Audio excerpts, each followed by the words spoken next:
Good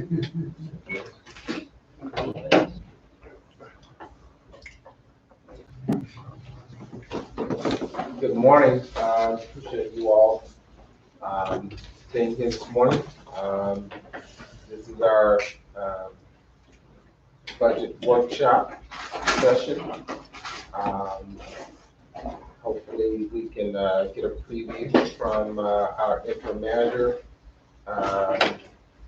on those things that will be 2020, 2021. We have to have this process wrapped up by July 1st. So please be tentative. We've got session on Monday at 9:30 as well, just to ensure that we get through this process. So this time I will go ahead and turn it over to our interim manager. Mayor, thank you very much. Good morning. Good morning. Beautiful morning, isn't it? Nice, sunny, ready to get in some numbers. Put us all to sleep probably, but this won't be a very difficult session this morning. What we would like to do here is divide it up into two sessions. One is just maybe a few hours here is give you an overview of your budget, which you have. You have a budget workbook in front of you. That'll give you time this weekend to actually look at each one of the departments and see what they request. And then Monday is actually a lot of the work. Monday is where we would like for one-on-ones with the departments, with you to ask questions and things of that sort.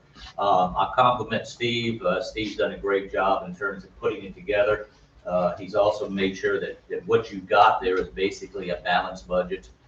Yes, there's increases, highlights, things of that sort. So what we would like to do tonight is, this evening, is really kind of go over that briefly with you, talk to you about what's happening on from the pandemic situation and what it's going to do to your budget process that's coming up here. Then in the end here is we don't have a lot of people here, and that is just some open discussion leading by the mayor and that about some things that you want to ask. Or last night, I think Councilmember Eddie brought up about the possibility of the internship thing and those things. So at least we have a heads up, or Steve, so when we talk to the department heads on Monday and go over their departments, those are things that can come up. So with that, what I've got here is about a 12-slide presentation, just the beginning to open this thing up. We'll divide the discussion of it between myself and Steve, and we will go from there. First thing on this thing is one of the commissioners had talked to me again, and I apologize because Steve's been under a lot of work and activities with this COVID-19. As you know, we're kind of understaffed in the front office, staggered.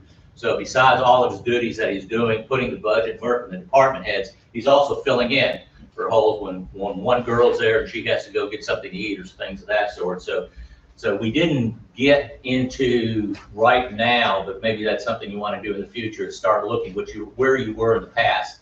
So what I've done here is, you're aware with the North Carolina Department of Treasurer Finance section, which has local government, they take your audits and they look each year basically on categories where you're on your debt service, so you can have a projection. So I went back in here, and we'll show you that, of where Troutman is from the past, to kind of give you an understanding of what you're doing in the past and where you're going to go in the future. Kind of give you an understanding is where's your percentages in regards to, is it the police department and making, public works, things of that sort. Sales tax, I think, give you an idea that, it's 10 or 11% of your budget process here, and what's happening on the forefront of what's happening with COVID-19. What's that going to mean to impact? So what we want to do is kind of give you those kind of numbers here today, and then go into some, we call them just the background, and then next swing I'll talk about some of the external factors that you need to be considered with, and then he'll go into the internal considerations. So with that, and we realize this data may be a year or so old because it's past, but it gives you, I don't know if you've seen this before, but for instance, here is your revenue stream. It says 218, but the percentages in there are not going to change from the year last year. You're gonna find that your sales tax is about 10.84% of your budget. You're gonna find your sewer is about 15%, water. Your property taxes probably make up the majority of your budget process here, about 33%. So that just kind of gives you, and you have a copy of this in your workbook if you'd like to follow along there, gives you an idea where the big stuff is. And one of the things I've learned with, and you probably want to consider too, is when you do budgets with governing body members, you don't need to get down in how many pencils, how many wheels. I mean, those make very insignificant impacts, and you spend a lot of time. What you need to look at is the whole big picture stuff, the big costs, the big stuff in that, or how you're doing your operation, or what you're going to be doing in the future. But this slide right here just kind of gives you an idea of the categories of your revenue stream itself. Your next one here really kind of talks to you about your revenue per capita on there, what your property tax has been doing since 2015 to 2018. It shows that it's been, you know, as you look at a per capita basis, and that's what the Department's treasurer looks at, is what it's costing your citizens. So that kind of gives you an idea there, utilities, sales, and et cetera. Your next one really here is your collection rate, and you really got to compliment, I guess, staff for this one, because there's not many even small governments that have bucked up to get 100% collection rate. These are your last year taxes, and I believe, Steve, we contract with the county. Yeah, the county to do does that. that. So I can't take that. you can't get credit for I like that to, one. but no. But that's important, and you're gonna find, I say that's important to look at because you did real good since 2015, 98% collect 99, you're already closing to about 100%. But I say that's important because when we start talking about the external things a little bit later here, you're gonna find that even the Department of Treasury is gonna say, hey, what's happening in the economy is that's gonna be a positive, that may be a problem in terms of going forward. What's gonna happen there is some people just can't pay their taxes on time. So that collection rate, or they're going to become more delinquent. So that's stuff you need to watch for. Are we already seeing a downturn in water bills?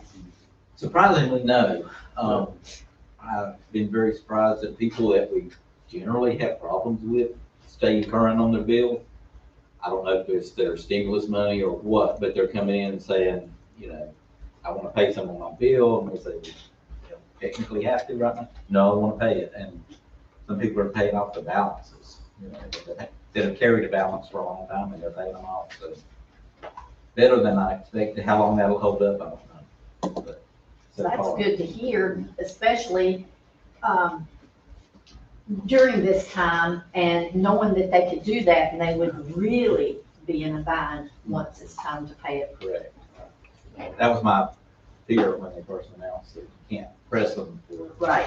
to make payments. But so far, it's been pleasant. Your next one here is the state policy areas, of course, your fund balances, and you know what that's your reserve funds. You can see that you've increased your fund balances substantially from reserves from 36% to about 53% last year. You're on a good trend from there. The interesting thing about this graph here is you can see in your population group basically where you fit, and you can see that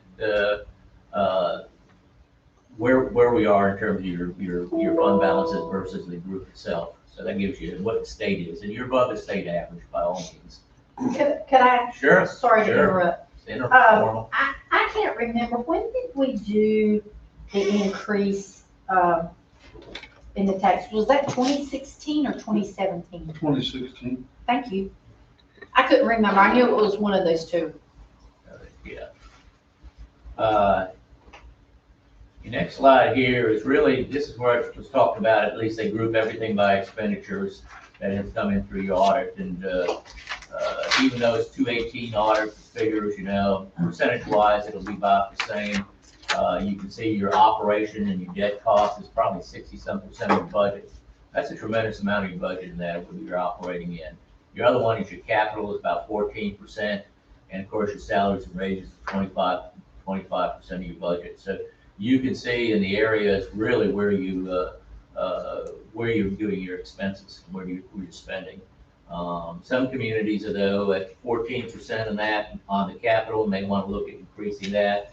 One of the thought process is you know, like your water and sewer line investments, things that, those are insurance policies for your future.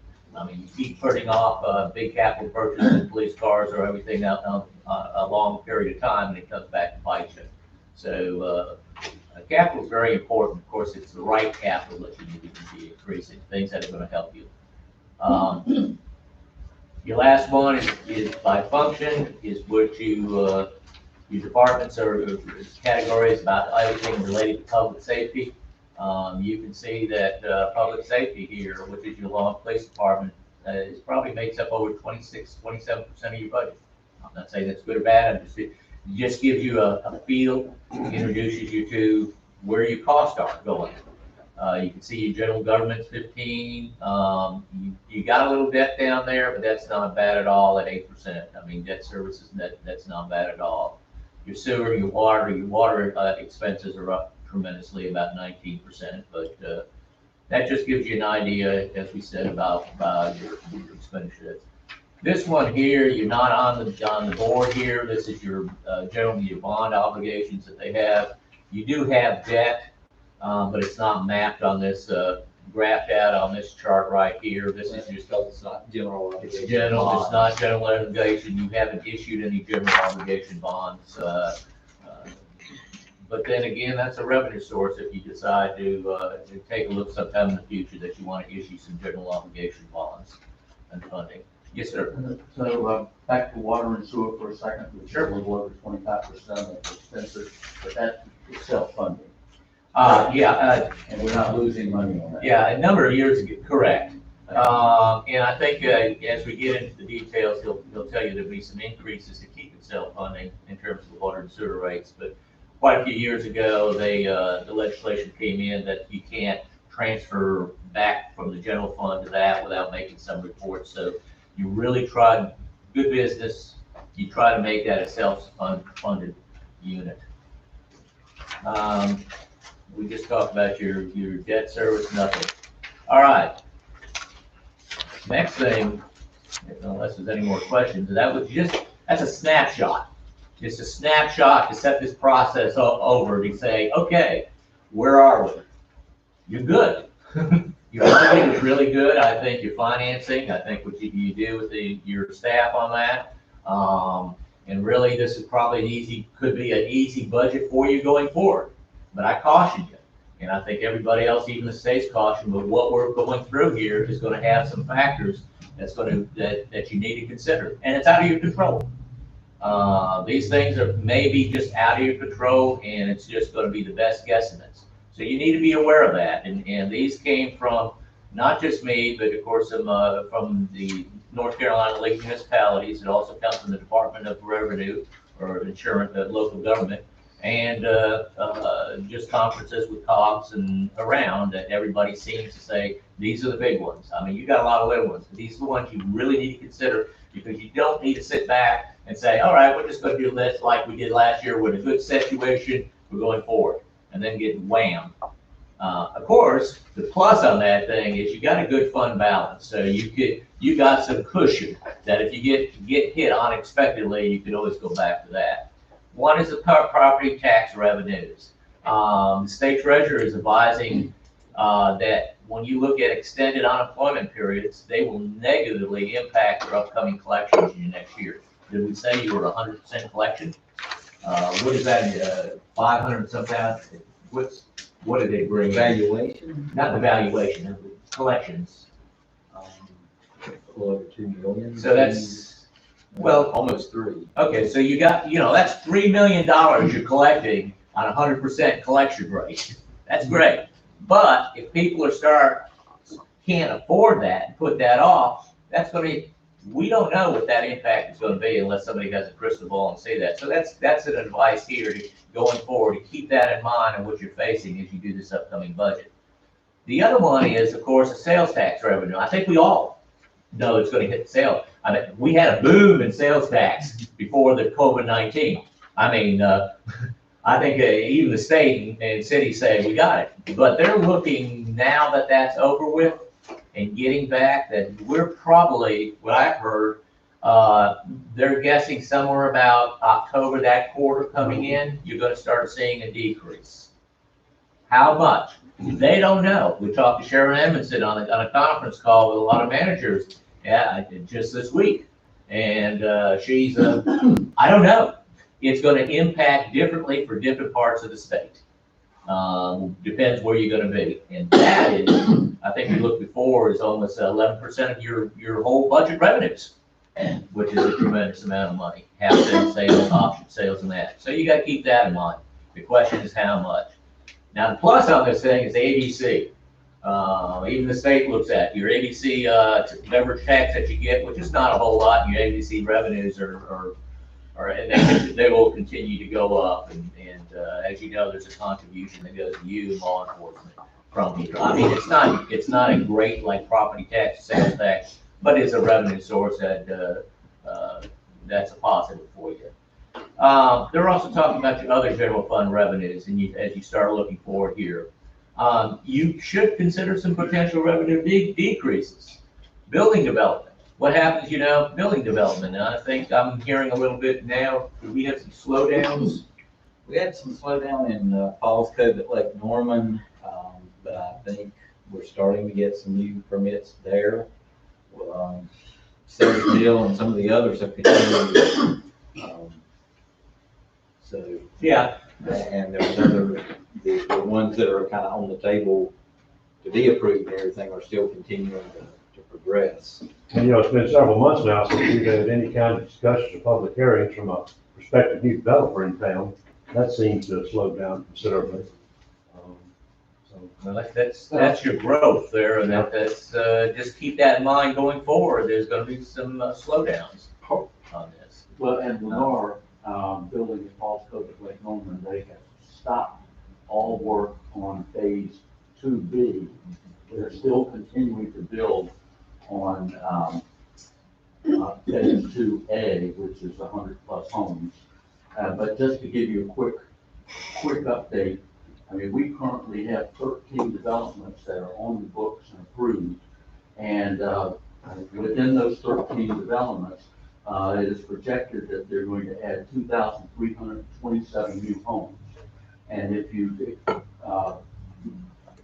multiply that out by 2.5 people per house, we're looking at an increase in population of 5,800 people just in those 13 developments that are on the books, approved. We're looking at plat plans or they're already building. So there is going to be a significant increase over, not necessarily 2021, but into the next few years.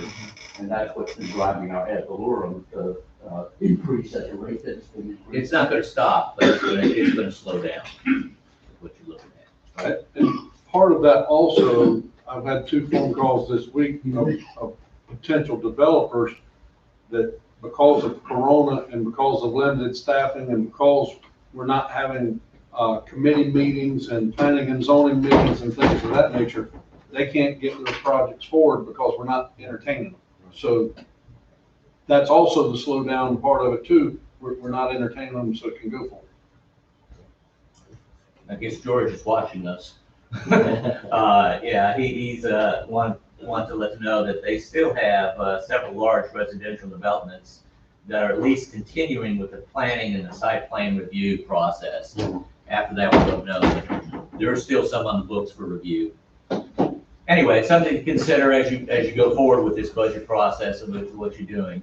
Your zoning, of course, that relates to your zoning fees. That's not a big thing, but it does tie to some of your revenue stream. Your recreational fees, I think they're getting hurt right now. I think we're closing down the parks, we closed down the reservations in terms of the pavilion and et cetera. So you're going to get some hits over there, and just how much that's going to be. The utility sales tax on they were talking about on natural gas. Wow, why for us in electric? Well, if you look at some of your commercial and your businesses, they're shutting down or they're closed down. They continue to operate on a very lesser schedule. that means they're gonna be using less elect, and you get a franchise fee from the state for the amount of natural gas and electricity that you get going into your budget. He can talk to you a little bit more about that later. So that's something to also consider. On the utility side, those are the major. I'm sure there's some smaller ones, but those are some of the major. On the utility side, the revenues on there is, and you just touched upon that about the governor's EO 124, which prohibited water and sewer disconnections and the 6-month utility repayments and balances accumulated. It's not really hurting us is what I'm hearing right now. But if this continues on, and I think a lot of the larger cities and towns are more concerned with that because, oh my goodness, that's looking at that, that's a revenue stream for us, and now we can't collect that, and how are we gonna go back and collect it? You're gonna shut the people off of that, are they gonna pay for it, or it's a bad scenario that's setting up and trying to get, if they don't go into a payment plan, you can get thousands of dollars somebody who just doesn't pay, and then can we pay at that time? What scares me is they could reopen next week, all 50 states. But you're still going to have a lot of jobs that have been lost in the past 2 months. They're not going to come back. Some may not come back a long time, if ever, and others. But again, in that meantime, in that lag between these people that have lost jobs, are furloughed, and are delayed getting called back, or eventually have to go out and go start looking for work, but that's always starting to show up in the unemployment figures. You got people who are not even bothering to go out and look for work yet. And I understand that some may be scared, but others, I just want a job. I want to work. Right, but that's because they're probably making more with their unemployment than they would in That's a true. job. That's true. But I guess my bottom line point is that I think in addition to sales tax and some of those type things, and we're going to start seeing it really hit us around fall time, it appears. I think also to what Steve's good fortune is so far, our town's good fortune so far in collecting utility bills is that I think a lot of stimulus money, maybe some of that unemployment money that they're all of a sudden flushed with now, they're paying off some bills. But again, that money's going to go away as they pay off. So a couple months, 3 months, 4 months from now, getting into the early fall maybe, I think we're going to get a double whammy, not only from our general revenue, but from our utility revenue. That's my gut feeling. And I think the North Carolina League of Municipalities is asking is doing some lobbying for you all, is to ask your federal officials on these packages that come from the federal government. There is no money in there to take care of. There might be in this upcoming one, but $3 trillion, I just don't think it's going to make it on there. But it's very restrictive of going back to local governments. I think there's some in the CARES Act of the counties that they picked up at this point. Yeah, and I may have mentioned that to you last night. The county, a little over $3 million. But there's nothing about that they can't disperse it. My understanding is, of course, there again, we're restricted to use it on direct COVID and not necessarily revenue replacement. But I'll take that. I'll take anything. And I'm just wondering, has anyone heard? The commissioner's going to share some of that $3 million with us, us being the municipalities, or has anyone heard? I think that's the plan. Now, there's a process. I think, I think historically the conversations has been that these larger counties in particular will get a good share of the fund, and then some of the out counties will, again, based on impact. But I think there's a formula that they'll be using based on, what the impact is. So we may have to have some conversations with commissioners, based on what we see the impact is on the town of Troutman in order to access those funds. Well, the good news I'm hearing from that, the details, fine, but the good news is I'm here, they're going to share. They're not going to. But It's it'll be not up to because you're on them your to own. decide how to push it down and quick. Right. Yeah.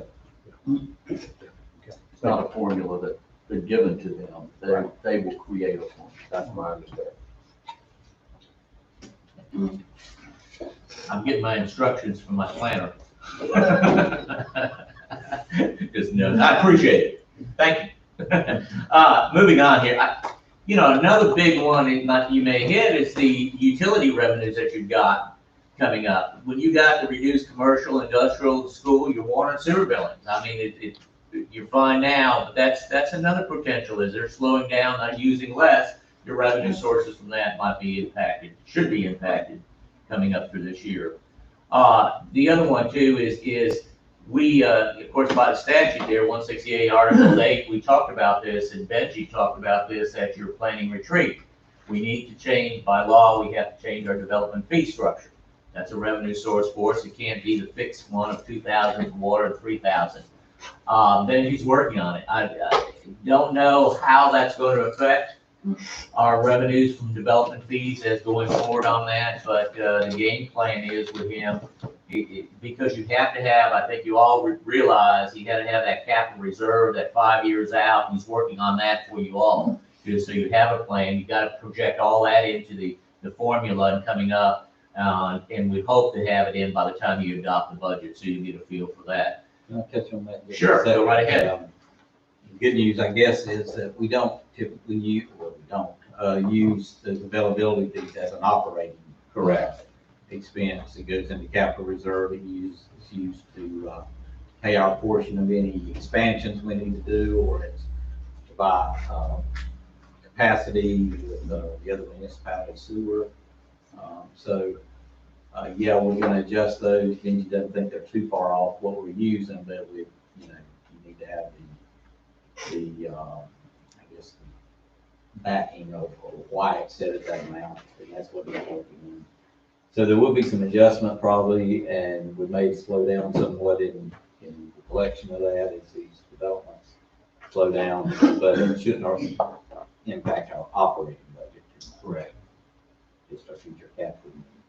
Let me, just general, because I know you're going to get more detailed on Monday, but just generally, and I know I ask this every so often, so excuse me for being redundant, but we are keeping up on our availability fees and installation fees, all that. We're keeping up on those to where we're not covering costs, but making a little extra, to put into the reserve. Yeah, that's the whole concept behind why we're doing this study right now. But yeah, but I'm talking currently, we're in a good place currently. I understand, we're able to put some in each year. Right. Good. Okay. Those are all the major ones we know that you really have very little control over. They're going to be guesstimates. Some of the ones we've asked, I'm going to go to the next slide, I'm going to turn it over to Steve here, is as he's done the budget process with the departments. There are some things that he's going to highlight that you talk about, but you can take notes, and if you want to, I think the details of those will be coming with each one of the departments. So this is kind of an orientation of what you got coming up. So with that, Steve, and I'll do the slide for you. Okay. Well, as Jim and I sat down, or I prepared to sit down with him to go over it, just made some notes for myself as to what things that stood out to me, and then suggested that I just share those with y'all. Some of them he's already touched on. Some of them I think would be better to just sort of skip and hit on in more detail with the department heads on Monday. But I'll just run through these fairly quickly. Our property valuation, of course, I mentioned that a large part of our budget, I think on the slide, it's 33% or so. It comes from property taxes. And we've been very lucky the last 3 or 4 years. We've seen substantial valuation increase. Our latest and final estimation, it's not, of course, the actual billing, but the last estimated from the tax appraiser's office was a 12.4% over last year's, which is fairly significant. As Jim mentioned, that may not continue going forward, but this is what 2021 budget will be based on. So assuming the collection rate holds up somewhat, we have some growth there for the current year, for the upcoming year. We've kept the tax rate steady for the last 3 or 4 years since 2016. We're not proposing an increase. As we do expect the collection rate to drop somewhat, I mean, I budgeted at 96%. They've been collecting close to 100%, so that gives us some cushion there. Is that consistent with past fiscal years where we weren't facing uncertainty? Yes. About 96. Water and sewer rates, we tried to hold off on increases the last couple of years because our rates have been a bit higher than the surrounding. But our sewer rate, I try to compare it, what we take in for sewer versus what it costs to process it from the other municipalities, Mooresville and Statesville. And it's reaching around 50%. And of course you need to cover your overhead with those rates as well. So our water's remaining fairly steady at about 35% cost versus revenue. So we'd like to propose a 2% sewer rate increase, just sort of get that cost versus revenue a little more in line. Steve, is that, one of the reasons for the sewer increase obviously has been an increase in due to the regulation, federal regulations, especially clean water and all that, but also, I was saying chlorine's going up. So, my bottom line, I guess what I'm getting to is, are we looking, you mentioned overhead a while ago, are we looking at any kind of a direct cost increase, not only being the water, but also the chemicals added and so forth, to treat it and so forth? Is there an increase in cost more from that, or is it from Well, it's the administrative side? It's what the municipalities charge us. Right. And what they factor in, I'm sure they factor in their chemicals. We don't add any chemicals. We don't. Yeah, you're right, That's you're right. I'm right. stand corrected on that, sure. But again, so, any increase then basically is gonna be, again, from the cost of the treated water, and administrative staff too. So which side of that is warranting this 2% increase? Is it from the administrative side? or the No, direct cost it's side? from the direct cost side. Okay.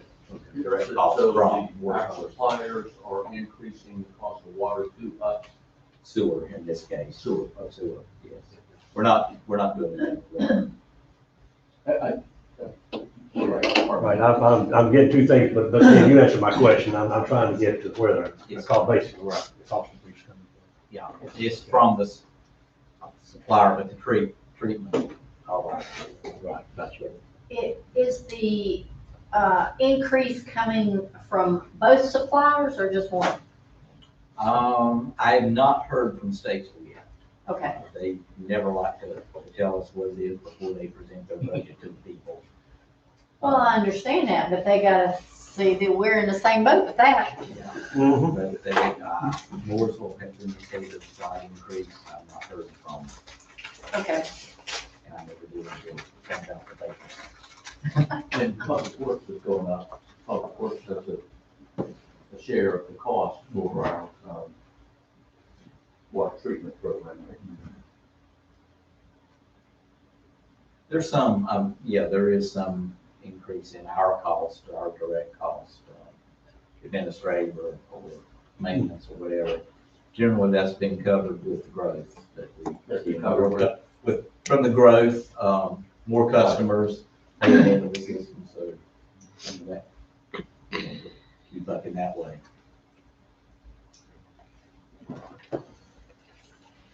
Okay, sales tax, I started out with an increase in our sales tax estimate, and then when we start hearing from state treasurer's office and other managers, I backed it back down to what we budgeted this year, which is less than what we expect to actually receive this year. So normally whatever we expect to receive this year, then I budget that for the following year, and then you still have growth on top of that, so each year you take in a little more than you budget. So I have backed it back down to no increase, and I think with our population increase, That is probably the biggest question mark in the whole budget. To me, more so than some of the other things, but sales tax is probably.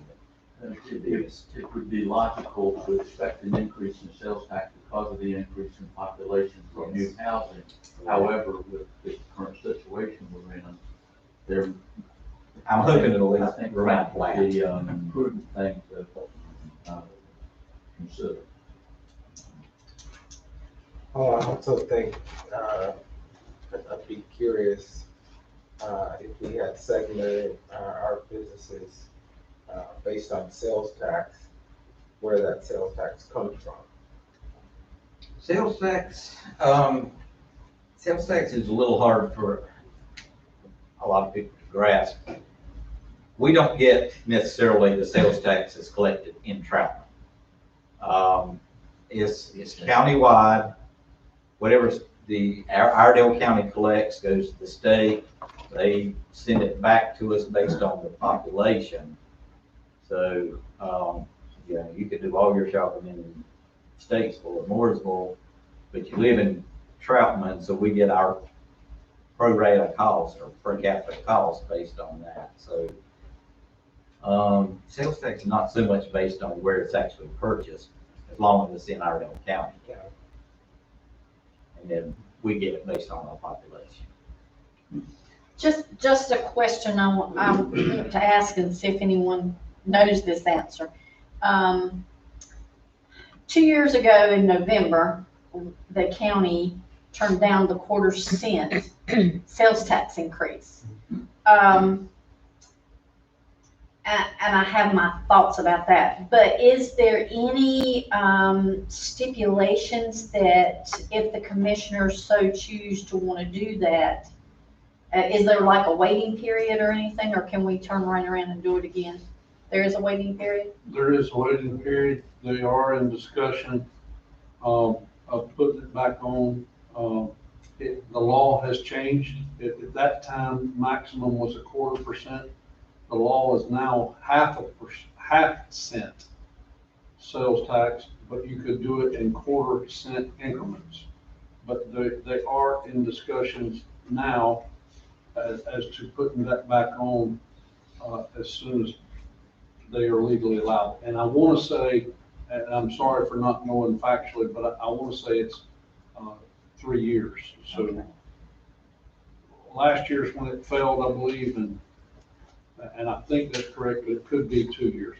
Honestly, I'm not certain.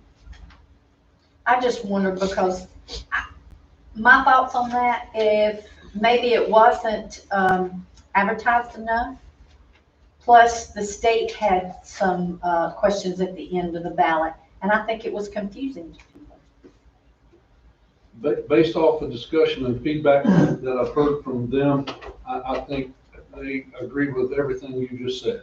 That it was not properly promoted, they didn't get municipality buy-ins, they didn't get school system buy-ins, that there's a whole lot of things they learned in that failed attempt.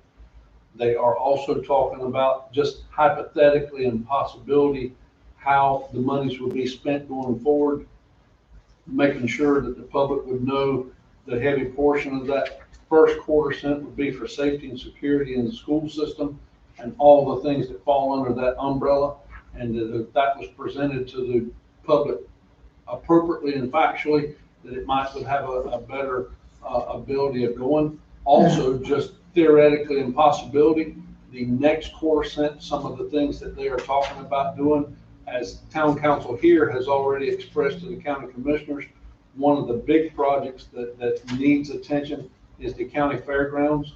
So they are contemplating infrastructure cost and what that would be. And they are contemplating a combination of infrastructure project there at the fairgrounds and bringing it up, and or recreation needs that the county may have throughout their multiple facilities, and packaging that up. Whether they do that as a 1/2 cent total or 2 different 1/4 cent, they're in discussions for doing all of that. But I agree with you, and they definitely have learned the last time, and hopefully will be better prepared to get the appropriate information out for a better result going forward. Sorry, Steve. problem. That's what we're here for. The next thing is fund transfers. Now, we talked in the planning retreat about the ball field parking lot. Emily's proceeding along about building the ball fields. We got an excellent quote on preparing the actual surface. We got the fencing, money for fencing. And there was, I believe, an actual vote taken at the planning retreat to put $450,000 in the budget for the parking lot. To pave it, I believe, and go forward. You know, I almost took that out, and then I thought, no, it was the direct council decision to put it in. So it's in there, we're still balanced with it. However, I would maybe ask you to consider, you know, we don't jump on that July 1st, we hold off and see how the revenues hold up, whether the economy continues down slide or whether it starts building back up. And that in itself will give you a nice cushion in the budget. But if you decide we're going to hold off on it, then that's $450,000 cushion in the budget. Well, the fields have already been laid out. Okay, I have not been out there myself. I drove out there and walked them earlier this week. So both diamonds are laid out and marked. It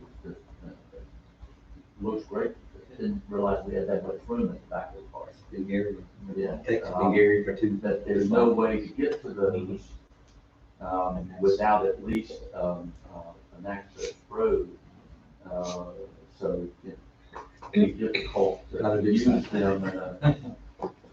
And they may not open, you know, if worst case scenario, they may not open this, you know, this fall. Well, and that's an excellent point as we look at where we are in this pandemic situation. We may not want to open, therefore we need to build them this year. If I may add also, I agree with everything Steve just said. On one hand, I would even encourage to follow what Steve just said for the obvious impact that may have with the budget. On the flop side of that, and I think from Jim's experience that we had previously with a downturn in the economy and stimulus packages that followed, that he can echo what I'm about to say.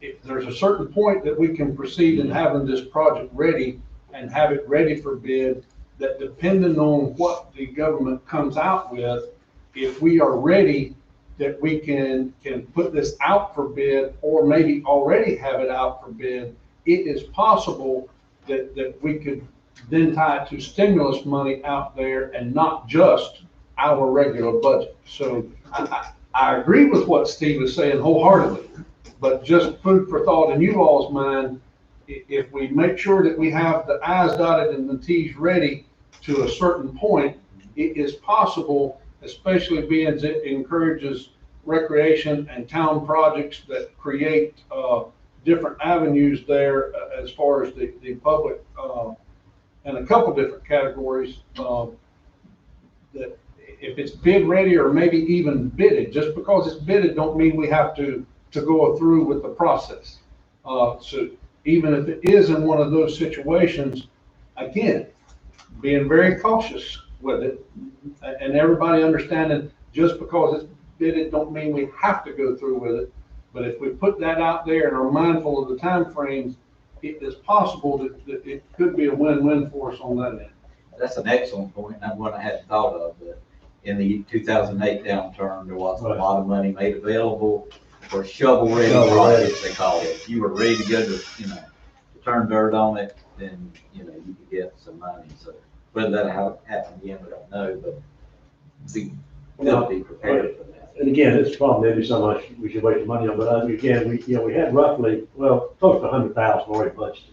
Mhm. That end we was gonna use, you know, from fields and so forth. She got a real good deal from the playground company before. Now, getting back to the 450 though, was that all just for our paid parking or did that not include some other things? It was the paid parking, it was the access, you know, ball fields were a little elevated above the parking area, you've got access up there. I believe it included the concession stand, I'm not 100%. I'm sorry, what? No, it No. didn't. Did not include No. concession, okay. Now, it is possible, being on that committee with Sally at the time, echoing what Steve said, these first projects, like he said, has come under bid. As she told you all at the retreat, if it comes under bid, then it just adds more money to it. 450 would pay for the ball fields, the fencing, the parking, the drainage, the curbing, all of that, as Benji had quoted, a high estimate. So if it comes out under that, then it leaves more money to do other things like paying for the dugouts, paying for possibly the water, electricity lines that's got to then be run out there that's not necessarily in there now. So that 450 was absolutely, well, high price. And But as we all know right now, gasoline and asphalt right now is 40% cheaper than what it was at the time you all had to retreat. I'm sorry, go ahead. Well, my memory is that we discussed, some, way of raising matching funds. Some sponsorship, yes, sir. Yes, and so matching would be, we'd be looking for up to another $450,000 or some contribution towards reducing our, spend of $450,000. Do we have any, new information in regards to where we might find, a grant or, community sponsorship, et cetera, that would help us defer the total cost of $450,000? We, just like everything else with Corona, and your ability to meet with the different people, a lot of that has slowed down. You was with us on one, meeting that we had to try to find some, and that is still being sought after. But as far as telling you person A or company B is on the hook to commit to anything, I can't speak for Emily. I don't know what she has done, but as far as our committee goes, no such person has been found, and there's not been a pot of money located, but avenues on the committee and the attempts to get it were absolutely being looked into. Are some of those still active? Yes. So which lends even more validity to Steve's recommendation that we delay, but still have it on the books. And yes, sir. And again, that's, at what point, I agree with him completely on delay. But at what point you have the project ready, depending on what that package that the government may offer us, to where you could then put it out for bid so it qualifies, or have it ready for bid, that's Yeah, the. you don't have to delay your planning, just. Right. Right. And I was just gonna say that 450, and some of what we're talking about, yes, coming back to me from our retreat, but, you know, I always like to have that cushion. It'll be a little high, you got that cushion, what you save, you can go out there and do icing on the cake, you get 5 minutes. So, again, I'd like to see, I had bottom line for me is, I'd like to see less in the budget. Obviously, be a discretionary thing that we would take day to day to see. But I know where he's coming from, as you said, you know, the example, from 2008, Great Recession, and those things are ditch ready. If the government comes out with help, then those are the first to get the money. So I want to ask the question one more time. Is it 450 plus the 100 that we have in this year's budget? No. Or is it 450 minus the 100? It's It's a total of 450. 450, yeah. Yeah. a In total. other words, we put 100 in this year. Right. We didn't put another 100 plus 450, we put 450 in. Because- Okay, Yeah, so that's total of 550 Over between 2. this year's budget and next year's Exactly. recommendation. yes.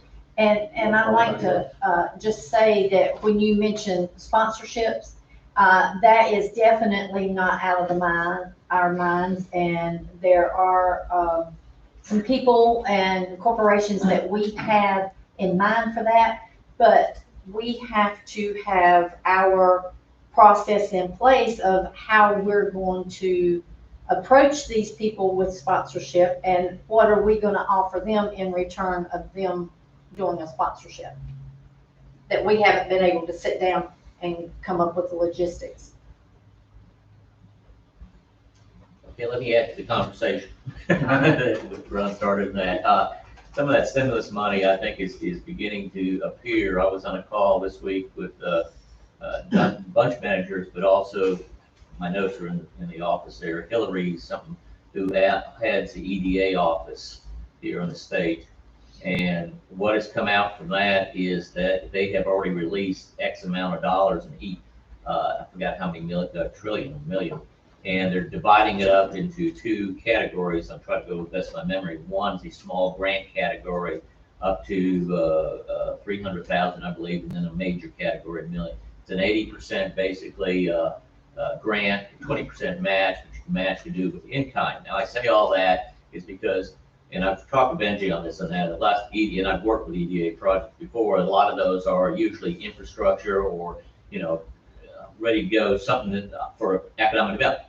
Well, because of what's happening here, what we relate to the best of my knowledge, and the thing was they've loosened up a lot of those rules. I.e., example, if you can tie, they're not going to be as stringent toward, if you can tie something toward economic development. And one of the examples was given, and this is just an example, it doesn't mean it's going to happen, is, for instance, your businesses, it was brought up, your small business in the downtown area or something, they're losing money, they can't get the loans and that. Could you do a micro business loan, program on that, where they would come and you could loan them up maybe 10, 20 some $1,000 and pay back over so many years. So that's how much it, and as she was saying, you've got to somehow tie it, and we're open to looking at those things, not as stringent. So those rules were just released, I believe, this week. And, you talk about your ball fields. Is there a way you do some brainstorming? You can tie it to that. When I was in Havelock and that, it was a revenue source into the ball fields and that, because we sponsored tournaments. We started statewide tournaments over there, and that brought in a lot of money in terms of the impact into the downtown and over the 3, state tournaments and what you have there. So just add it to the conversation. Maybe that's something that, as you go forward here, you may want to explore a little bit more on. That's all I had. I'm sure we'll talk more about that Monday with Parks and Rec. Did you skip from the fund balance? Did I skip? Yeah, I didn't hear it either. But, Oh, you went right to the sales tax fund transfer. Thank you, good catch. I did use a little, just under 45,000 this year to balance the budget. First time I think we've done that in a couple of years, several years. We were able to put 360,000, I believe, into fund balance last year. So I feel like, statistically, this is a very small amount. If we're able to trim here and there, then that number will be reduced. But that's what it took to balance the budget based on requests. And remind us again of what the minimum requirement is from the state. It's like 3 or 6% now. Minimum is 8. 8%. Recommended is around 50 for units our size. And we're up to 53 now. I'm gonna be honest with you, as much as some of us hated it back in 2016, we did a nickel tax, and I think, excuse me, it sounds like I'm patting ourselves on the back, but I think we did a good job, and it's proven to be true.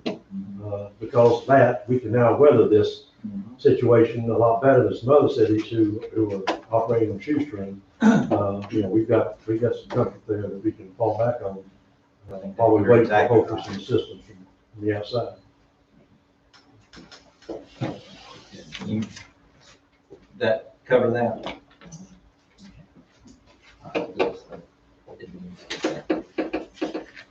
Next page, we have been notified of a 2% increase in group health. Under the circumstances of health costs, I think that's fairly reasonable. That's great. It costs us about $11,820 per employee for health insurance per month, just for, not per month. Oh, for you, I'm sorry, yeah. Does that continue to go up every year? I was gonna say, I'll come and get insurance, so Yeah. that's what it is. There was a year or two, we had no increase, maybe even more than that, but the last couple of years, we've had the increase. And sales cost, Is this, you know, it goes up. do you see it maybe slowing down, kind of, plateauing or slowing down the increases? Maybe, they've been going 5%, maybe they're down to 3%. I mean, are you seeing that, or is it plateauing and at whatever it's been at the high? I wouldn't say it's either any kind of a straight line or, Very some rapid. years there's a large increase based on their reserves, what they've paid out. Some years one year we had like a 10 or 11% increase. We've had a couple of years without any increase. I wouldn't say it's a curve or even a straight line. So, Is there any, employee contribution towards this 11,000? no, that is strictly what the town pays. The town pays 100% of the employee cost. Do they pay 80% of the? We pay and 30% of an independent coverage. is that included in this 11,000? It is not. Where That is that in the budget?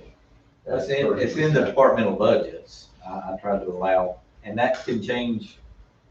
You don't know if somebody's gonna add their families, don't know if somebody's gonna drop their dependents, But it's in the budget. It's in the budget, yes. Okay. I guess. Yeah, understanding that it's projected based on who's on your payroll in a given period of time and whether or not they have a thing.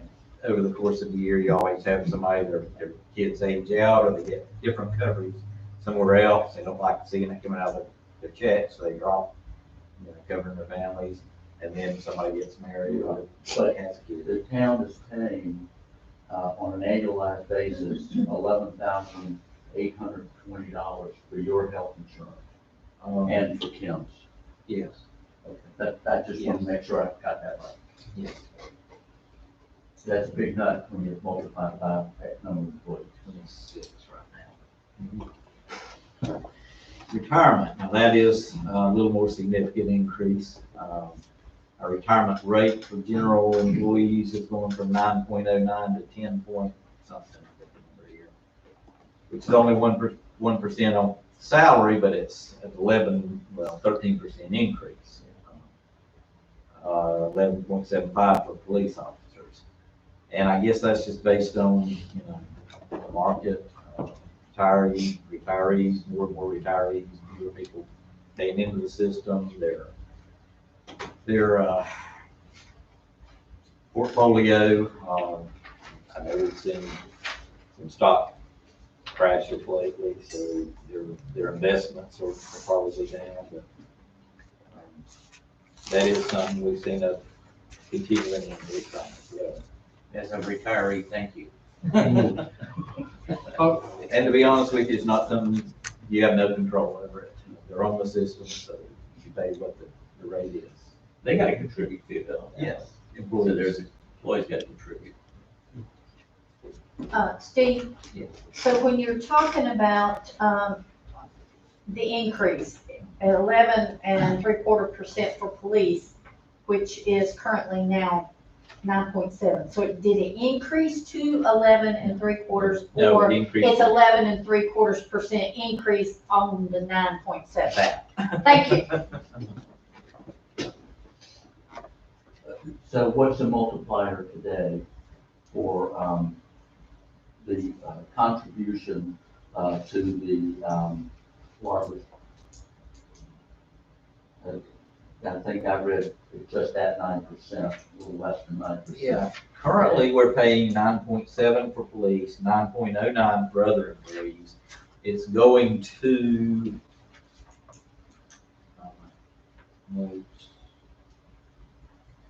It may take a percentage. do what? Yes, it is a percentage. So it's increasing by something, above 9.7 for police. Yeah. And what is that new rate? New rate will be.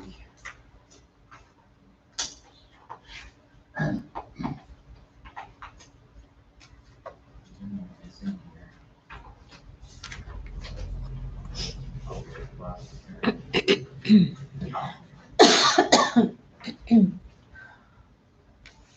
General is going to 10.29, law enforcement 10.84. And when does that go into effect? July 1st. This year? So if an officer makes $10,000 a year, it's gonna be $1,000 that the town's gonna pay, into the retirement fund for that individual. Thank you. You're welcome. Does that include life insurance? I know it's just group health. There's a death benefit, it doesn't include life insurance, but there's a death benefit if you die while you're inactive, actively employed. I think is it a year's salary with a cap of 50,000, I believe? That changed since I've been in the U.S. fixed rate, and I don't know that. In what system was you saying that was, Steve? It's local government retirement system. I want to say max is 70,000, but yes, the local government retirement is like you just described, yes.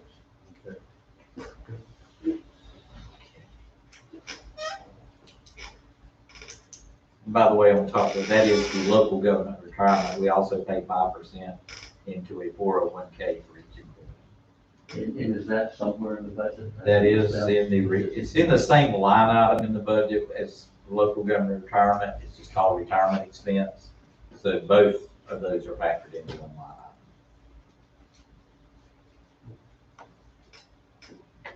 item. What percentage of employees, and I won't hold you to the penny, but you can exact. But what percentage of our employees that actually contribute to the 401k versus just the just town's down. contribution? Probably a little less than half. I can get a number for you if you want it without the name. I don't need it, I just, I would say about half with something in. Otherwise, we do allow them not to put zero in, Yeah. it's just town company. Yes, totally their choice. So you're saying a little under half actually, in, Off the top. Contribute to it.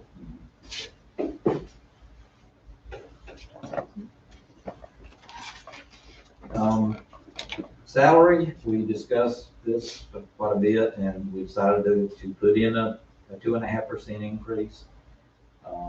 Not knowing your feelings, but don't, We had to start someplace. yeah, We're that's, still backwards. that's the start of the discussion, so, looking for direction there, if you're good with that, if you want. I don't see salary in that, I'm missing salary. It's, well, it's a Salary. salary Salary COLA. So, 2.5 increase.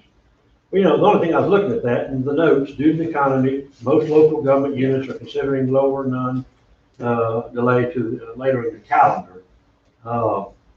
And perhaps that's kind of like the recreational situation. Let's use a little discretion to see how things are turning out as we proceed in the fiscal year. And maybe we can do it on time. It may be retroactive, or it may be, say October, November before we put it into effect, due to revenue drop-offs and so forth. But again, and I'm presuming that 2.5 does, and 1919 obviously was a prosperous year, so that reflects basically, I'll say 1919, going to cover part of another year. Anyhow, that would be mine, we go ahead and stick it in, be there, but again, realizing it's discretionary, depending on economic conditions upcoming. And if we can't do it, we can't do it. If we can, we do it. If we can make it retroactive, we'll do that. I was thinking about holding off at least until third quarter, plus, or beginning of fourth quarter, and make it retroactive. Again, depending upon revenue. Right, Yeah, but at least it's in the book. right. Well, if I may, and I understand you all's concern. I totally understand you all's concern. But when you look at 2.5 or 3% on all the employee salaries, and Steve can tell you what that number is, I don't know. I have no idea what the 2.5% actual dollars is. But for employee morale and for them working for the town, 2.5%, I'm assuming, if I threw a number out, it's probably gonna be less than $10,000. And when you look at our town's overall budget, that's really not going to be a whole lot of impact that we need to stave off and paying people 6 months down the road and then making it retroactive, or 10 months down the road and making it retroactive. As your managers goes and as the finance director goes, if the budget is getting that out of kilter that we've got to do something for $10,000, then we need to make some serious cuts somewhere else in the budget and not worry about that, because the employees are what's going to make us do what we need to do for the citizens and the job. Now, Steve, I hate to put you on the spot, but roughly what is 2.5%? Just ballpark, don't. No, 2.5%. Our budgets, I mean, For our salary, salaries, 2.5% for salary. salaries, I would say 1.4 million times 2%. It's It's 20-some thousand. 20-some thousand, yeah. But when you look at the overall employee morale of not giving them a raise, and I understand, everybody understands that we got Corona and what's happened. But when you look at not giving them a raise and kicking it down the road and say, well, if we can't afford it, let's do this. Let's face the facts. There's a lot of things that can be tweaked in the budget later to find $20,000 if we have to do that, to make sure that these employees are still going to be able to provide for their families. Well, let me add to that. I agree 100% that your employees are your biggest asset that you got in the community. I support that. We've been through this a lot of times, but keep in mind that it's not just the 2.5%, because what that does is increase the base salary. You can correct me if I'm wrong on this. It also increases your FICA costs that you're going, your 401ks that you're going, your state retirement system are going. So it's like a little domino, that it's just not that. I agree, your employees are your best asset and you need morale and things of that sort. But just to put it in perspective in that, it's not just that, because that just increases everything else. But anyway, that's up to you all. That's one of those things, you know, we can't think about. This is what you tell the employees to leave you. Again, I just say, You got a support here. On the weekend, Yeah. but, can you maybe, in light of what, we've got a figure Doug's looking for, get the extra figure that, Jim's talking about, and let's look at the totality. And, revisit it on Monday. You know what to do. Oh, yeah, no decision today. This is. Yeah, that's why I was kind of looking around to see if I the rest would of it would agree. suggest that the way Steve has stated this is right on the money. Because we don't know what's gonna happen to the economy in the next 6 to 9 months.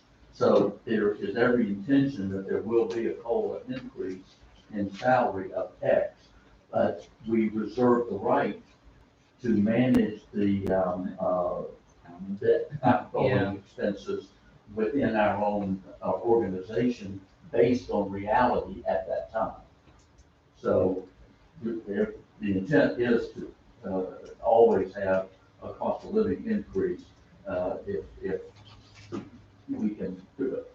Oh, and I agree, and I know Kim wants to get Billy and Steve now, and probably, but I also have listened from the appearance with a bunch of managers out there in bigger cities. What does that also send to your locals?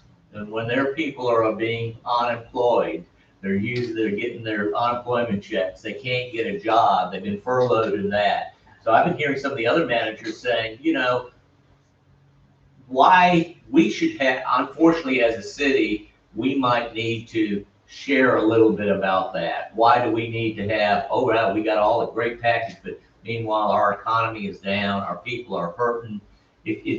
I'm just saying there's another perspective in terms of showing, I'm not saying it's the right perspective by any means, but just keep that in mind in terms of appearance. If this thing drags out, not just this 1 year, it could go 2 years. I don't know how the economic recession is going to take to get this back. Well, it depends on what economists you talk to. I mean, some of them 10 years out, can cover, others 1 to 2. So whoever you talk to, what are economists. And I agree with what Jim said, but my point of that is it makes it worse if you wait to give them a raise.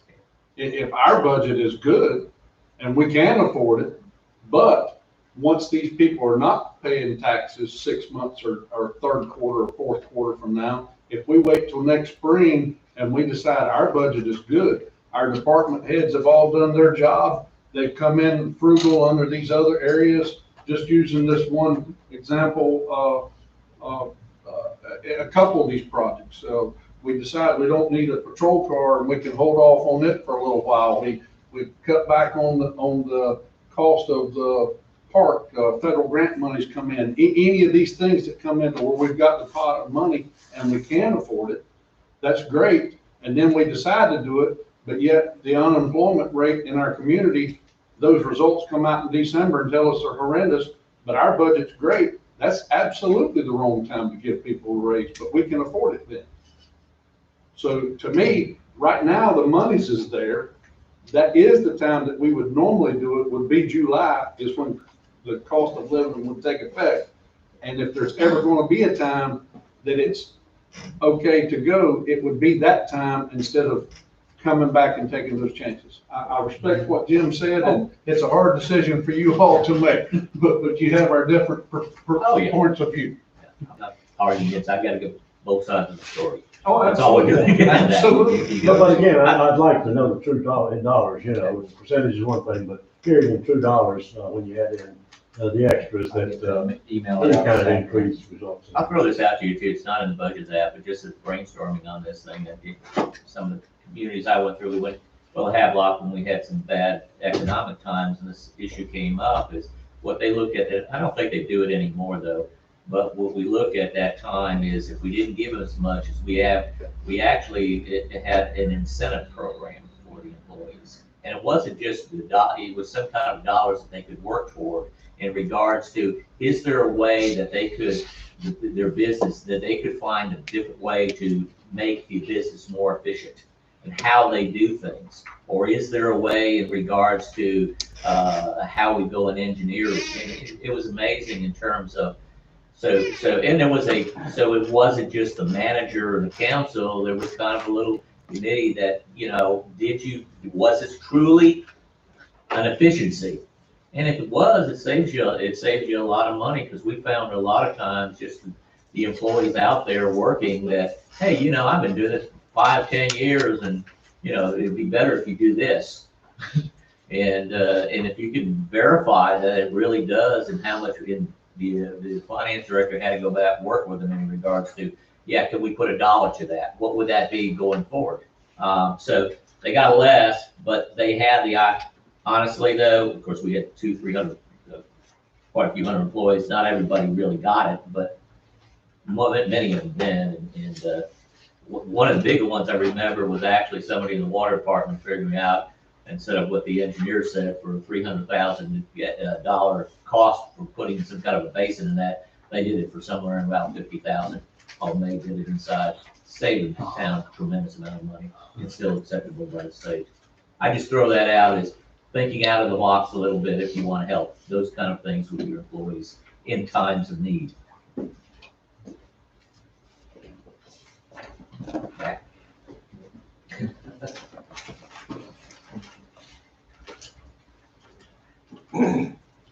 As far as new positions go, I think we'll dive more into this on Monday, but just,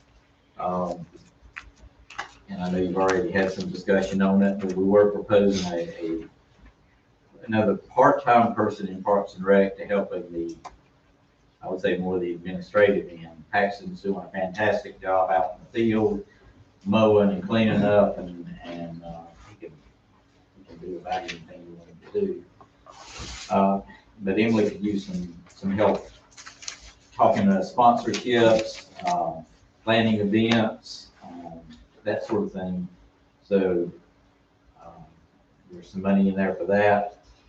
And then there's the SRO. I know that's a hot button topic right now, but I thought it best to put in the budget, discuss it, and then if it doesn't work out, then Yeah, kind of I just want to make one point, because you're right. We have a small team that's working on re-looking at the total cost or the average cost of a SRO. Eddie and I are going to talk a little bit about that later this morning, and hopefully get with you and the chief and the mayor, which is available, in the near future.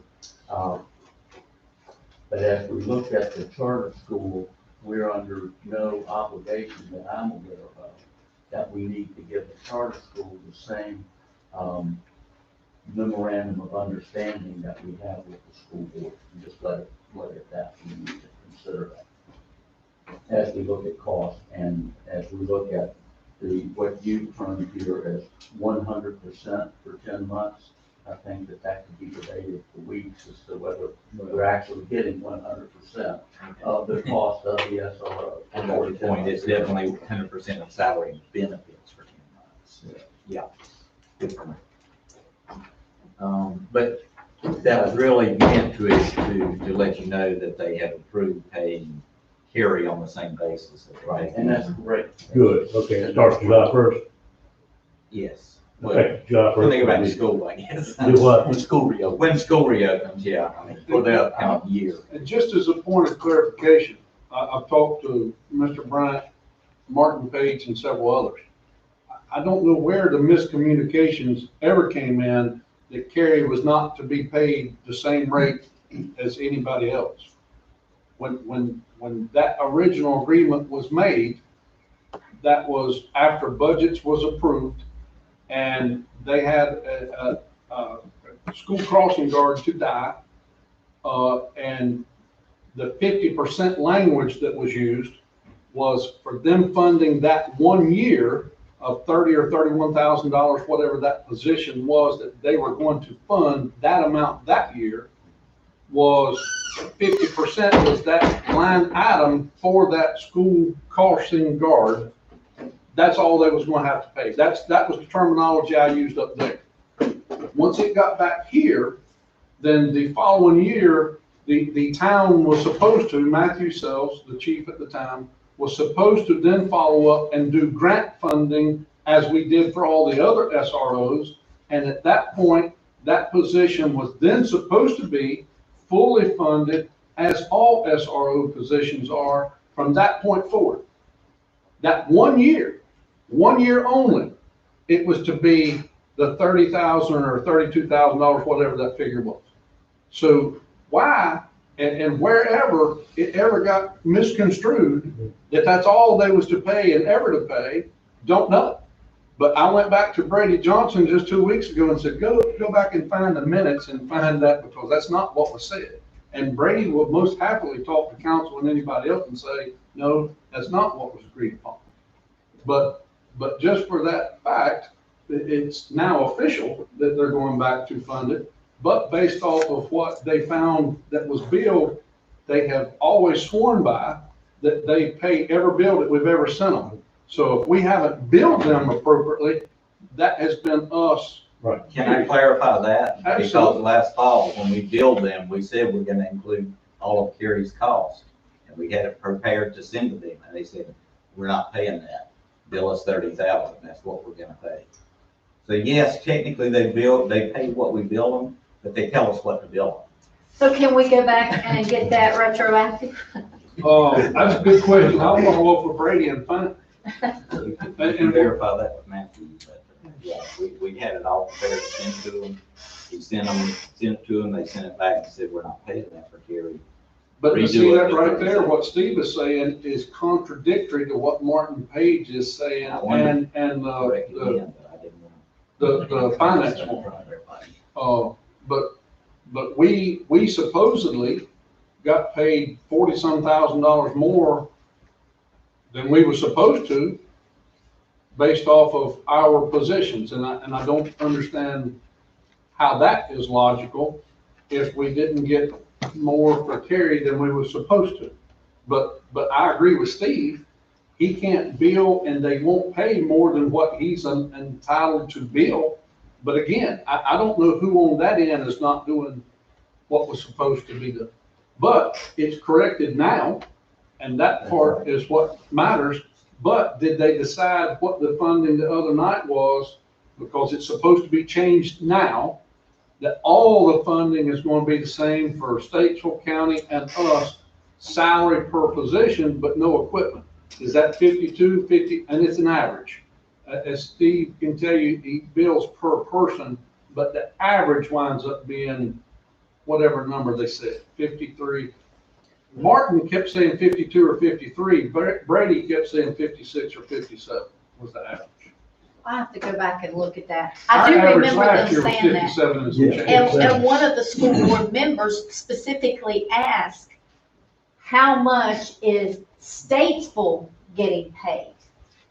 Bill And, Howard. right, and Mr. Johnson, Martin turned that question over to Brady Johnson, and all he said was, we pay what we're billed. They bill us and we pay it. And so It's that's easy what, when you tell that's them what, what to do. that's what we agreed to. Did y'all hear Steve? Well, I'm sorry. It's easy to say that when you tell them what to do. Oh, yeah.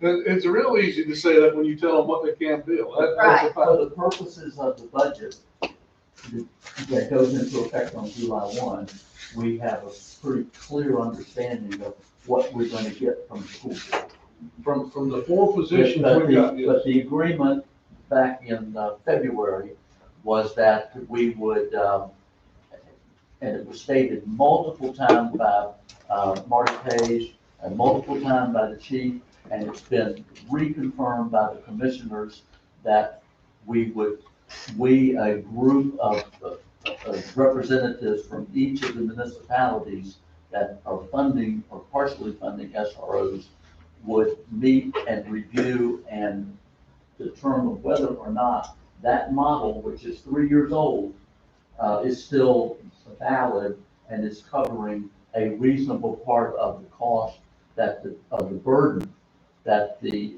individual town has in this program. So we're talking today about 4 SROs. We're adding another one, which is a 20% increase in SRO funding for next year. And we're very pleased, I'm pleased, that the school board has voted unanimously to build the new high school in Troutman on the 106 acres they have over off of Overcast Road. That I'm sure will add an additional 2 SROs, not this coming budget year, but in the future, which will be another 40 or 50% increase in cost to our town to pay what they consider our reasonable portion to be.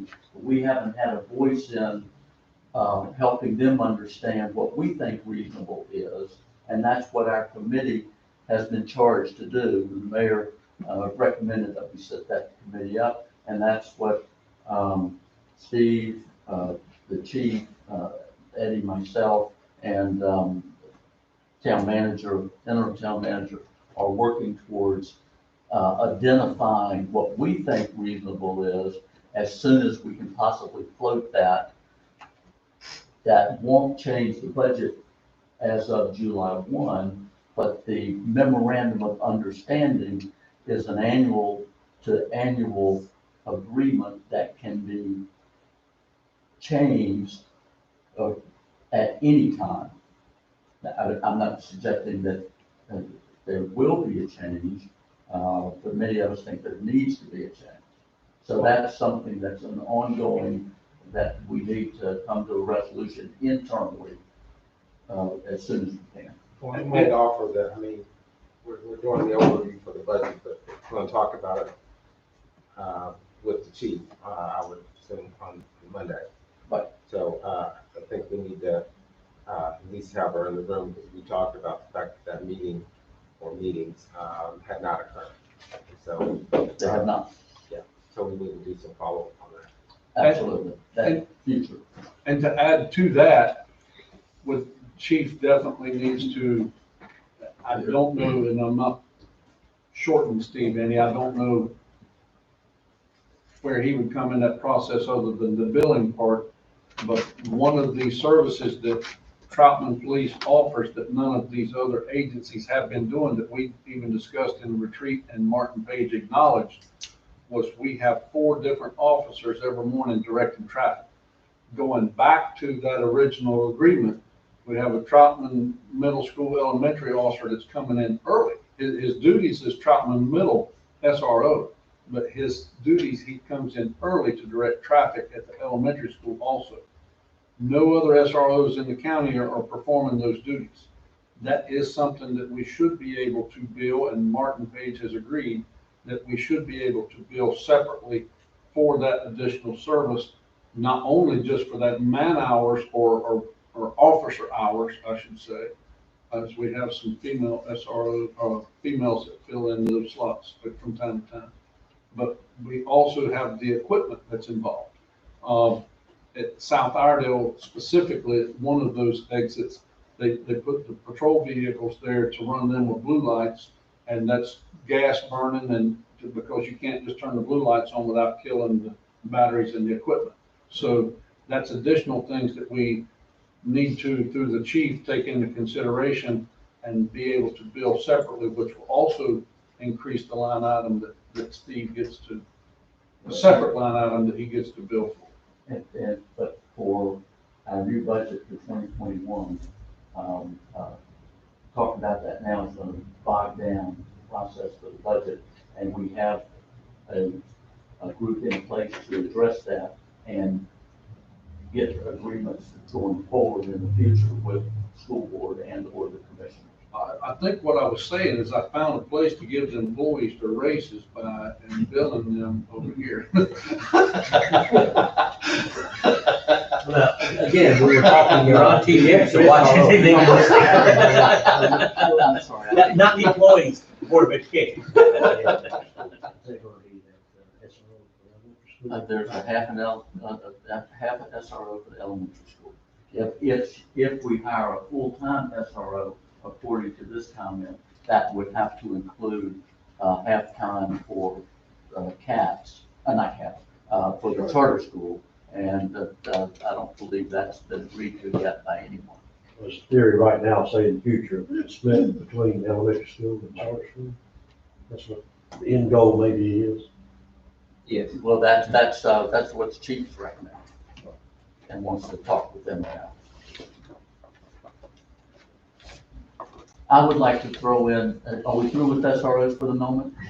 But we're still at new positions? Yeah. So to go back to a couple comments that I made earlier, and y'all may say it would bog down the process as well, with 2,400-500 new homes and other developments with hundreds of new homes in discussion for Troutman. With the new UDOs updates that COG is working on for us, that by law has to be implemented the second half of next year. It was January 1, it's moved to August 1. I think this board should consider another head for our planning department. That's on the next page. That is somewhat addressed. Yeah, we'll get to that. Yeah. Okay, sorry. No problem. The rest of this is, kind of department by department. I don't know how much detail I need to go in there. I can just hit a few highlights that we'll talk more about Monday. But in the police department, she's got a number of radios, the handheld radios, not the vehicle radios, but the ones they carry on the bill, that are seriously out of date and cannot be even maintained anymore. And we're going to replace a few of them out of the current budget. She's going to try to get 4 more in next year's budget. I think they're about $2,300 a piece. How much? I think $2,300 a piece. Is that in a line item or? Yes, in the In the capital budget, outlay okay. in their department, her department. From what I heard, I'm gonna interject there, but when we sat down and talked to him, what I heard with some of those radios, I think they should be replaced now. I mean, you're having a police department, which they can't, the battery charges have fallen out, and they have a vendor who can't really fix it again. I mean, that's your frontline people, and that's probably a priority type issue that you really need to work on. How would I'm just, Go ahead. they're expensive, but that's Again, coming from that background, we're talking about a radio, that's, you can't put a cost on it when an officer's life. That radio is the officer's Yeah. lifeline, okay? If you don't have a radio that can't transmit help, okay, you might as well send them out there without a gun and bullets. Because that radio is just as equal okay, in my opinion, okay, and we have another ex-police officer in the room here, that radio is the best tool that officer has. And you can't put a price on his safety, okay? And I agree with Mr. Freeman that maybe we should look into buying new radios. I mean, it's only my opinion, I'm not, but I can testify here to you that that radio on my hip was probably the most important piece of equipment that I had. You're right. And how old are these, the 4 radios you want to replace, how old are we talking? That's a question for her Monday. Yeah. An interesting example, if we talk with Tina, is that she made there was a situation where she had to have one of the old radios and head home or something. And unfortunately, by the time she got home, if I recall, the battery was already dead on the thing, and it was in the charger. And what I'm trying to get to that line of question is, how did we get to this situation? You know, was Matthew still cheap or? Well, yeah, I think it's a conversation for, Yeah. So we're gonna rehash this again. This was supposed to be the overview. I just want to remind folks. Okay. This was the overview, so we can try to get through it. We're an hour and a half in, so. All right. The other things in the police department are the contract for these, the license plate readers, which apparently are Yes, we've heard that. proving their Yeah. worth. And then 3 additional vehicle replacements. We'll talk more about that. Thank you. Planning and zoning, we are proposing a part-time, really we're looking probably more on a contract basis, finding somebody to work from home because we don't really have office space for them, who would work about 25 hours a week on a contract contract basis with no benefits, just a set hourly rate, be able to do some of the stuff that you're talking about. Because it is increasing a lot. This is probably not very clear what I meant by most CRTPO grant participation. In the past couple of years, we've had large, like UDO rewrite or some sort of thing that CRTPO was paying 80%, we were paying the 20%. We don't have anything like that in the upcoming budget, so therefore there's not a grant revenue coming in and there's no town match in this year's budget for that type of study.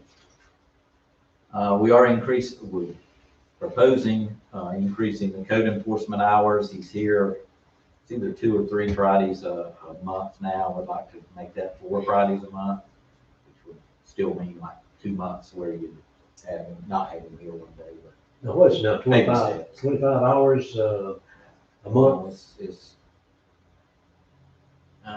less than that, I believe. Really? Yeah, I asked that a It's only couple 2 months days. ago in agenda briefing. It's and only it like was 2 less. days. 25, I was 26 a thinking it month. was 20 or 25. Yeah. Is George still with us? No, he had a conference call, he left an hour ago. Again, I don't think we have a person that's in charge of code. I mean, I know we do, but he's not gonna be able to be here on Monday Correct. answering our questions. So code enforcement, okay, if somebody's not doing, okay, what they're supposed to be doing, there's a fine, am I correct? Or maybe I'm not clear. Yes, there are fines. Okay. Yeah. What type of money do we see coming back Not from much. code enforcement? Not much. They generally take care of the issue before the fine's levied. They're given a certain amount of time to correct the problem. The only one really that comes to mind is the issue with limelights that we're Right. going to be collecting. And that's a good example. But we're not getting any money from this guy going out and doing his No, it's what he's hopefully correcting. rectifying the problems. Yeah, he's an expense, he's not. He's not a money But not a maker. revenue. Yeah, okay. Not a revenue. I'm looking at it that, you know, hey, I'm going out and finding it, you're paying. We'd rather have, Bill. But if he goes out and writes a letter to someone saying, you gotta mow your grass, or we're gonna fine you, the guy mows his grass. Grass. Gotcha. But we like to, and we need to have someone out there making sure that the town looks decent. And it's not, it wouldn't be equitable for us to hire or within our own. I was just gonna suggest that leave what Steve has in here and that needs to be revisited. The gentleman that's doing it is a super gentleman, there's nothing negative about him personally, but for what some of council's questions are and comments have been made, and even maybe what his initial, I'm gonna be here this many days a week or bi-weekly, I don't think is what is actually occurring. Some of these businesses and citizens getting their first letter saying, hey, either do this or we're gonna put a lien on your property, I don't think is what the town is after. But code enforcement absolutely needs to occur, and compliance, I think, is what most of council has said that they're after, and that just needs to be revisited. So that needs to be in there, and it needs to be revisited and discussed properly later. Well, you could have it discussed, I mean, George will be on the phone, but Monday, sort of might ask him those questions. And I want to go back to grant participation, no proposed grant participation. Didn't we hear last night that it's a small amount, but that we're going to do the bike ed program, which will require X dollars, 10% of the gross, and so that. But that's not CRTPO. Participation. It's not But it's not CRTPO. CRTPO. It's NCDOT. Yeah. That is in But there. there is another grant element that should be in the budget. It is. Okay, Yes. so. And then he'll talk to you probably Monday about some service contracts with Kimley Horn, or I don't think Stan Tech's involved, but small area plans and that sort of thing that we outlined. Step back into it again, I think that with what we see going on, have seen going on as far as rapid growth is concerned, that, and we talk about planning for succession, that we need to add a whole person of planning that is qualified, credentialed, and that can then learn our town. I don't expect Steve to go anywhere. I hope that he's here until he retires, but we may, not but, and you too, but that George and a new full-time person can do a much more accurate job and keep all of these balls in the air that one man just can't do. I'm sure he would agree.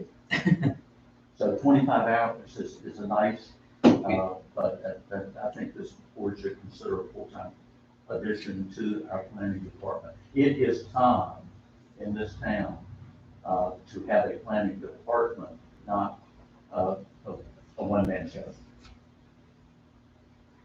I do not disagree with that. I like it. Again, this is something we'll Yeah. take up on Monday. Again, this is the overview. Yes. So, We had a hard time, we wanted to close before it was Yeah. noon. Moving quickly then. I was supposed to have a hard quit at 11, so.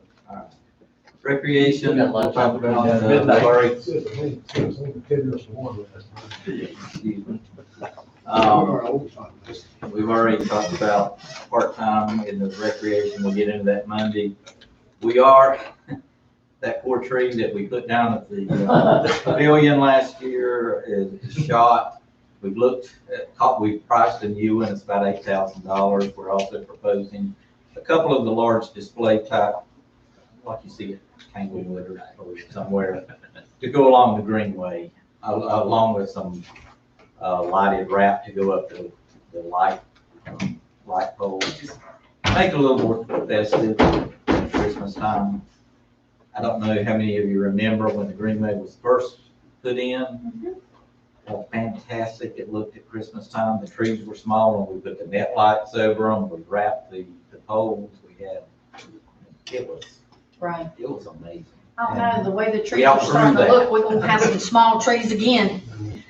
But anyway, we'd like to maybe upgrade the Christmas decor a little bit. And so we got 20,000 in for that. We always put some in been down to the park lately. She's put in some batter monkey bar things, and we'd like to keep some money in just to keep our park growing and improving. And then we've already talked about the ball field.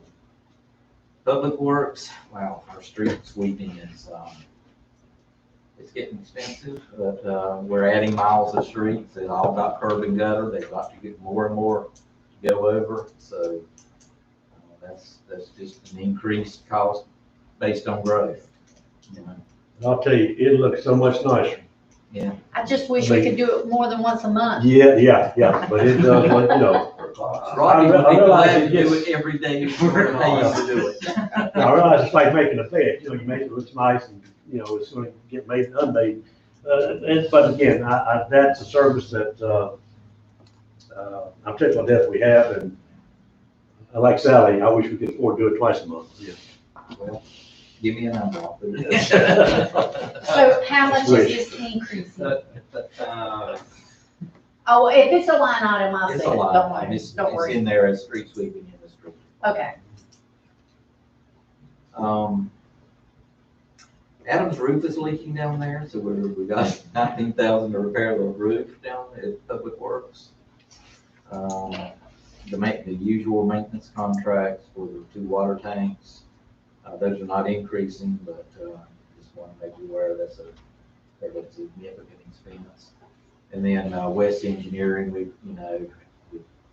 asked him to do some more stuff, so there's funds in there for that.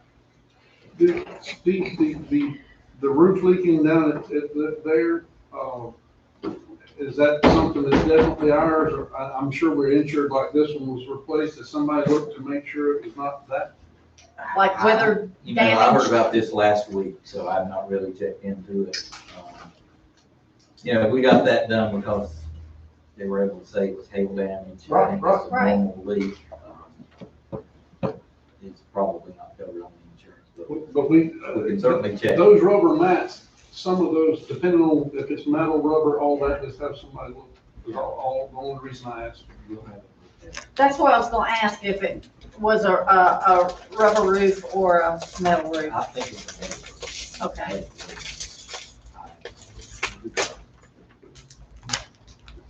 And then between governing body and admin, we're replacing Kim's printer, which is a constant issue. Burning that thing up. Every month, that council packet time, it goes out on. And then, Mr. Mayor, some software for, packet preparation. Let me speak up about recodification. I'm the one push that and Kim and that. You may not, but when I looked at your code, I know when I first came here, it's hard to follow. I mean, we had sections about the manager section here and this over here, and the police chief, whatever, and it might be just as good, been through this before, either through your code people, Nikki, or American Legal, or that, is just go ahead and recodify that. I forgot what it cost, 16,000 or something like that. It's about a 9 or 10 month process, but what they'll do is with North Carolina, and Lee sponsor these people too, with North Carolina lawyers who understand it, will go through that book page by page and say, these are old, these are outdated, these are in conflict. Then they'll write you up the new ones and that, and you'll take a look at it. And then your attorney will take a look at it, and then just at the end. But I'm gonna tell you, it's a 9 to 10 month process. But it is your foundation and moving forward that you don't have conflicting codes saying in one page, oh, we went through this and when I was coming about the manager, here, but was it really the manager? Under GS 1 or the 140. So that was just my opinion. It's about $16,000 cost, and that's in there too. So if you don't want to, you can continue on the page by page. No. I just had to put my 2 cents in. I totally agree with you, especially when we ran into a problem, back, I think, right around January or before Christmas, where we had something in our old UDO and, It didn't reflect the. they didn't think it should go in our new one, it should go in our code of ordinances. Erica left before she could do that, and she left with our previous manager. I didn't get to do this, so you need to tell the new planning person, and that never got relayed. And how they handle that is usually in code of ordinance, UDOs differently. If you want to get in coordinated together, it would say in here in the code that reference your adopted code of ordinance, so you go Right. back there versus changing it all the time. Yeah, but that totally got left out. It's, It's nowhere. but anyway, that's all I have now. That's all I got. Okay. That's it. Mayor, we want any discussion? So number one, I think folks will have an opportunity to digest the numbers over the weekend. Write down some specific questions or thoughts. I think we had quite a bit of dialogue today, but there may be questions for the department heads when they come in to present their thoughts as well. But I'll open it up for any additional comments or questions. Let me just add, just FYI, George is still stay at home. He'll be on either a Zoom or he'll be, just to let you know, on the speakerphone when he goes through. Okay. Adam is a question. He's having some back problems. He has a doctor's appointment. I mean, he's hurting Monday morning, but we were going to move him. He was asking Steve. I'll probably to have let you know, public work. but he'll be available on the phone for questions as you go through. But I just want to throw those out just for heads Okay. up on those two employees. The others will all be here face to face. So it would be good, I think, if George, other than speakerphone, could be on Zoom. I prefer Zoom than speakerphone.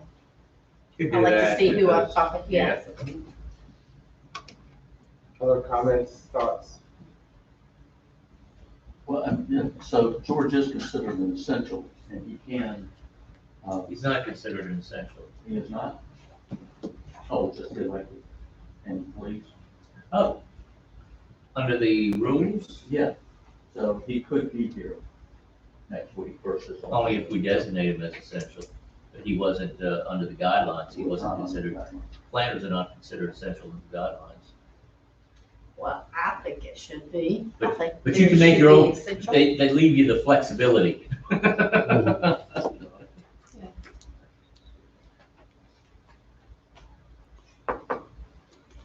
So question, we want George here? Like that request, or? It sure would be nice. I mean, I understand he may not want to be here, and I don't mean that he don't want to be here, but because he's scared of picking up something. But, you know, under circumstances, I would love for him to be here, just about how long we need him and that he can go back home. Again, you can't force him to be here. No. That's Okay? We'd be glad to make the request. Make a request. I would In my- agree with that. I would like it. That would be better than Zoom. Right. You know, yeah. And if that doesn't work, then Zoom's my second choice.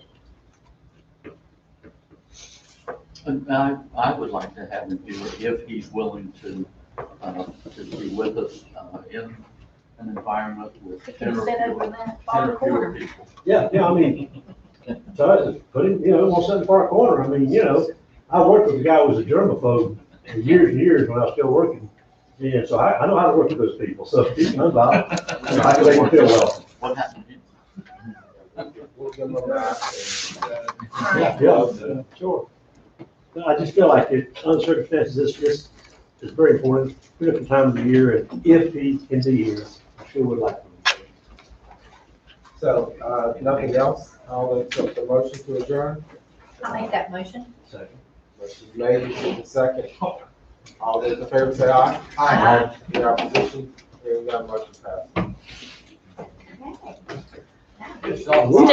Steve. Where I'm- Get us off. Probably just, I got a cramp. You got 10 minutes? Who made that second? Excuse me? Oh, in stream. That was simple enough. Okay.